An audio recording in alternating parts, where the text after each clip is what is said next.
En 1668, La Fontaine fait paraître les fables, qui à chaque fois contiennent une morale. Ici, la fable que je vais vous lire et dont je vais vous parler est une allégorie et une personnification. Le loup et l'agneau. La raison du plus fort est toujours la meilleure. Nous l'allons montrer tout à l'heure. Un agneau se désaltérait dans le courant d'une onde pure. Un loup survint à un jeune qui cherchait aventure et que la faim en ces lieux attirait. Qui te rend si hardi de trouver mon breuvage?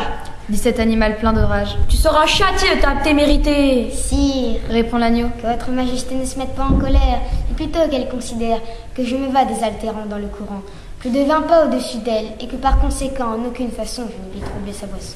Tu la troubles. Reprit cette bête cruelle. Et je sais que de moi tu m'es dit l'an passé. Comment l'aurais-je fait si je n'étais pas née? Reprit l'agneau. Je étais encore ma mère. Si ce n'est toi, c'est donc ton frère. Ça n'en est point.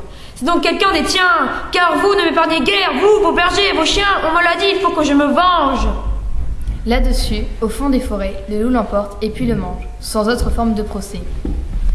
La fable montre une réalité cruelle. Le dialogue entre le loup et l'agneau fait ressortir un comportement d'un supérieur envers un faible, sur lequel il exerce une violence, mais qu'il cherche à justifier.